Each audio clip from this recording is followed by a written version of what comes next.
शबाना, अरे ओ शबाना, कहाँ गई? अरे कुछ बढ़िया सा खाने को बना दो, बहुत जोरों की भूख लगी है।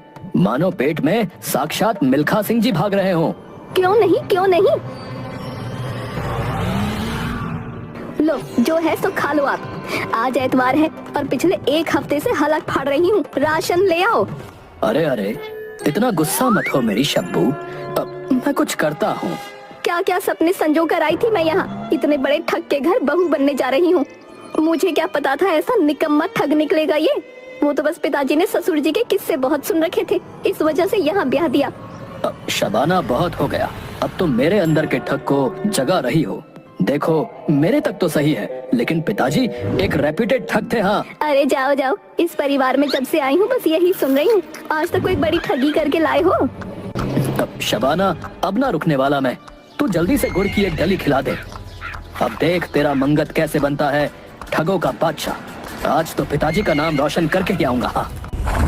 उसके बाद मंगत लाल एक अमीर सेठ की तरह कपड़े पहनकर शबाना के हाथ से गुड़ की डली खाकर अपने घोड़े को लेकर दूसरे नगर की तरफ चल दिया। उसके बाद मंगत लाल दोपहर बाद तक बहुत दूर एक गांव के पास जा पहुंचा। वहां पर खेतों के पास 3 ठग भाई आपस में बैठे बातें कर रहे थे। ए क्या बे जग्गू, कितने दिन हो गए बे? अबे कोई मुर्गा हाथ नहीं लग रहा है। बिना ठगी के भी जिंदगी कोई जिंदगी है भला। हाँ भाई कालिया, अब तो लगता है कि नाम के ठगे हम लोग, बस बिजनेस डाउन चल रहा है भाई। अबे चुप हो जाओ दोनों। देखो जरा, उधर घोड़े पे सवार कोई सेठ जो है इधर ही आता हुआ मालूम हो रहा है। अरे वाह, ए भाई आज तो ऊपर वाले ने हमारी सुननी लगता है बे। अबे पार्टी मोटी लग रही है। अबे आओ जरा उसको बुलाते हैं। जैसे ही मंगत लाल उन सब के बगल से निकलने वाला होता है, तभी कालिया बोलता है, अरे सेठ जी, इतनी चिलचिलाती धूप में कहाँ जा रहे हो? तनिक पेड़ की छांव में 2 घड़ी आराम फरमा लो बे। ठंडे घड़े का जलपान कर लो भाई। हाँ, अरे धन्यवाद आप लोगों का, लेकिन अभी जरा जल्दी में हूँ, बहुत जरूरी काम से जा रहा हूँ। वापसी में आते वक्त आपके पास जरूर रुकता हूँ। अरे सेठ जी, वैसे भी इतने अमीर घराने से लगते हो। आप 2 घड़ी हम गरीबों के पास बैठकर आराम कर लोगे तो क्या जाएगा? मंगत लाल, कुछ गड़बड़ तो जरूर है, लेकिन मेरा नाम भी मंगत लाल है, ठग का बेटा हूँ।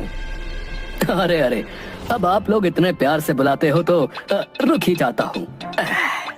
इसके बाद मंगत लाल घोड़े से उतरकर उन सब के पास जाकर बैठ गया और तीनों ठग उससे इधर उधर की बातें करने लगते हैं।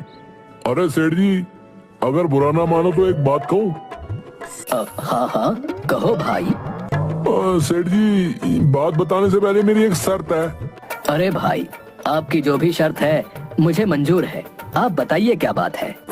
तो सेठ जी, बात ये है कि अगर आप मेरी बात को सच मानोगे तो अच्छी बात है, लेकिन अगर मेरी बताई बात से आप सहमत नहीं हुए और उसे झूठा बताया तो आपको 2-2 हजार रुपए हमें देने होंगे, बता रहे हैं। अरे मंगत लाल, ये कहीं तेरा उल्टा बेवकूफ ना बना दे। लेकिन चलो देखते हैं।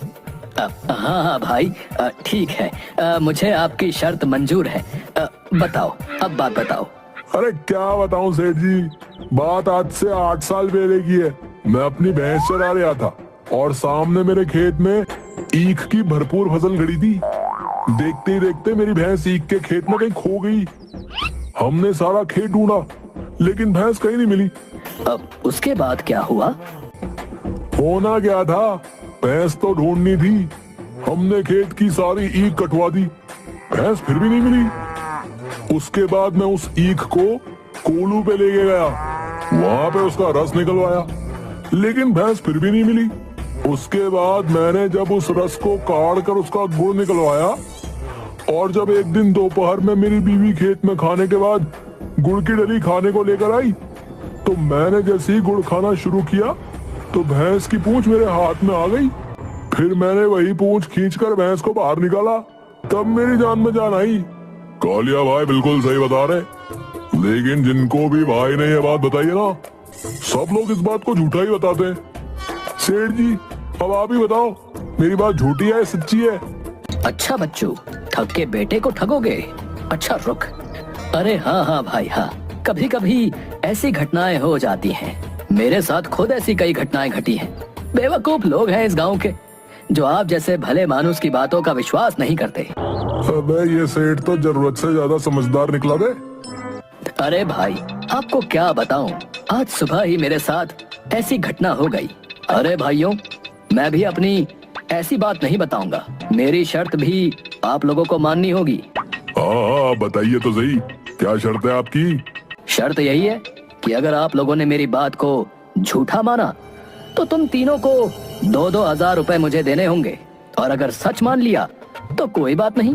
हाँ सेठ जी, हम लोगों को जो है तुम्हारी शर्त मंजूर है। तो बात यूं है कि आज सुबह जब मैं तैयार होकर काम के लिए निकलने वाला था, तब मेरी सेठानी ने स्वादिष्ट पकवान बनाए थे और वो जिद कर रही थी कि पकवान खाकर ही जाना। लेकिन जल्दी के चक्कर में मैं पकवान खाए बिना ही आ गया। लेकिन मेरी सेठानी जी मुझसे इतना प्रेम करती हैं कि वो पकवान खिलाने यहाँ मेरे पीछे आ गई है। लेकिन सेठ जी, आपकी सेठानी जी तो यहाँ कहीं दिख नहीं है। अरे भाई उधर नहीं, इस तरफ देखो, मेरी सेठानी पकवान लिए आ रही है। तीनों ठग अपनी बहन को खाना लिए हुए खेत में आता देख हैरान हो जाते हैं। अरे बाप रे बाप रे, ये सेठ तो हमारा बाप ठग निकला रे। हमारी बहन को अपनी सेठानी बना लिया। अब क्या करे बे? और अगर हम लोगों ने इसकी बात को झूठा कह दिया तो ये हम तीनों से 2-2 हजार रुपए ले लेगा, और अगर हम लोगों ने इसकी बात को सच्चा कहा तो ये हमारी बहन को ले जाएगा। अरे अगर मेरी मानो तो हमें अपनी बहन को इस सेठ के साथ भेज देना चाहिए। बहन की शादी तो हमें वैसे भी करनी ही थी बे। सही कहा भाई, हमारी बहन जैसे ही सेठ के घर जाएगी, धीरे धीरे हम लोग उसका सारा खजाना खाली करवा लेंगे। हैं, आ गई तुम, कब से मैं तुम्हारी राह देख रहा था। अरे भैया, ये मोटा कौन है और मुझसे ऐसी बातें क्यों कर रहा है? अरे प्यारी बहन, अरे ये तुम्हारे पति परमेश्वर हैं। पिताजी ने बचपन में तुम दोनों का ब्याह कर दिया था, बस आज तुम्हें ले जाने आए हैं। लेकिन मुझे आज तक किसी ने नहीं बताया। बहन, अब कुछ बातें जो है गोपनीय रखनी पड़ती हैं। तुम जीजा जी के साथ जाओ, हम लोग जल्दी ही तुमसे मिलने आएंगे, ठीक है? मंगतलाल घोड़े पर अपनी नई पत्नी को बैठाकर अपने घर की तरफ निकल पड़ता है।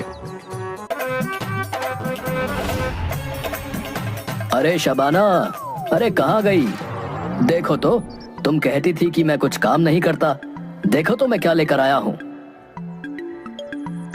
क्यों हलक फाड़ रहे हो? अरे ये लड़की कौन है? मेरी पत्नी। अक्ल के अंधे, मेरी सौतन को ठगलाया कहीं से। हाय मैं तो मर गई, लुट गई। अरे ये सब क्या हो रहा है? आपके साथ तो मेरा ब्याह बचपन में ही हो गया था ना। हाय रे मेरे करम, इसके बाप ने मेरे बाप को भी ठगा। बचपन से शादीशुदा था ये। अरे भाग्यवान, मेरी बात तो सुनो। अब कुछ नहीं सुन सकती मैं जा रही हूँ मायके। कि बोलकर शबाना वहाँ से चली जाती है। अरे तुम टेंशन मत लो, तुम्हारी दीदी जल्दी ही आ जाएगी। अच्छा, कहाँ की दीदी? कौन दीदी? सौतन है वो मेरी। अरे मिलजुल कर रह लो ना, क्या परेशानी है यार। दूसरी तरफ तीनों ठग अपनी बहन से मिलने मंगतलाल के घर आ पहुँचते हैं। अरे भैया, आप लोग आ गए? और सारी बातें अपने भाइयों को बताती है। तुम फिक्र मत करो बहन, देखती जाओ, इसका काम तमाम कर देंगे हम लोग। मंगतलाल अपने सालों की खूब खातिरदारी करता है। सुनती हो, तुम मेरे तीनों सालों की खटिया यहाँ खुले आसमान के नीचे लगा दो, कोई परेशानी ना हो इन्हें। जीजा जी, आप भी हमारे पास ही सो जाइए ना। अरे छोटे साले साहब, नई शादी हुई है, तुम्हारी बहन नाराज हो जाएगी, तुम सो जाओ। आधी रात को जब सब गहरी नींद में थे, तब तीनों ठग उठ गए और मंगतलाल को खाट पर लेटे लेटे ही बांधकर उठा ले चले।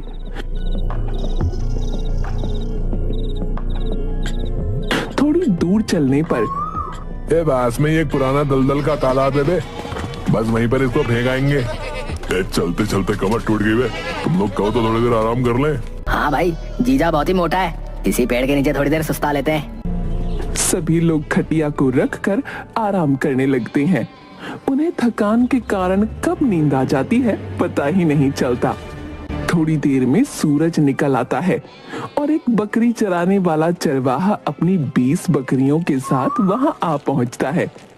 अरे भाई, तुम्हें ये बांध कर कहाँ ले जा रहे हैं? क्या बताऊं भाई, किस्मत का मारा हूँ। एक सेठानी घर में है और ये साले हैं मेरे, और इनकी छोटी बहन के लिए कोई लड़का नहीं मिल रहा तो जबरदस्ती उसकी शादी भी मुझसे करवाना चाहते हैं। अरे वाह भैया, क्या किस्मत है तुम्हारी। कहीं पे भगवान कितनी रहमत रखता है तो कहीं पर बहुत बेरहम है। अपने हिस्से में तो बकरियां चराना ही लिखा है। एक उपाय है भाई, अगर तुम मेरी जगह चुपचाप यहाँ लेट जाओ तो तुम्हारी शादी पक्की है। क्या सच में? और क्या, जल्दी से मुझे खोलो। इसके बाद चरवाहा मंगत लाल को खोलता है और खुद उसकी जगह लेट जाता है। मंगत लाल उसे अच्छे से बांधकर मुंह ढक देता है और बकरियां लेकर कुछ दूर छिप जाता है। उधर कालिया नींद से उठता है। अरे गोपी ओए जग्गू ओए, जल्दी करो। अरे भैया, सूरज सर पे चढ़ा है, हमें जीजा जी को ठिकाने लगाना है कि नहीं? और तीनों चरवाहे को उठाकर चल देते हैं। अबे जीजा जी तो बहुत हल्का लग रहा है। ए बेवकूफ, अबे आराम करने के बाद चल रहा है तू, तो हल्के ही नहीं लगेंगे। तभी तालाब के पास जाकर वो चरवाहे को तालाब के दलदल में फेंक देते हैं। लो जी, हो लिया जीजा जी का खेल खत्म। उसके बाद तीनों ठग जैसे ही दोबारा अपनी बहन के पास पहुंचते हैं तो देखते हैं मंगत लाल आंगन में बैठा बकरी का दूध पी रहा है और उसके आंगन में 20 बकरियां बंधी हुई हैं। अरे जीजा जी, ओ तुम बच कैसे गए बे? अरे आओ आओ साले साहब, लो भाई, इन सब के लिए ताजा बकरी का दूध लाओ। जीजा जी, दूध तो पी लेंगे, लेकिन ये सब कैसे हुआ? अबे साले साहब, तुम लोगों का बहुत बहुत शुक्रिया जो मुझे उस जादुई तालाब में फेंका, जो दिखने में दलदल लेकिन अंदर तो बकरियां, भैंसें और अलग अलग तरह के कई मवेशी बंधे हुए हैं। जो मन आए ले आओ। क्या सच में जीजा जी? अबे तो क्या जीजा जी झूठ बोलेंगे बे? हम लोग अपने हाथों से उन्हें वहाँ फेंक के आए और अब देखो सामने 20 बकरियां लिए बैठे।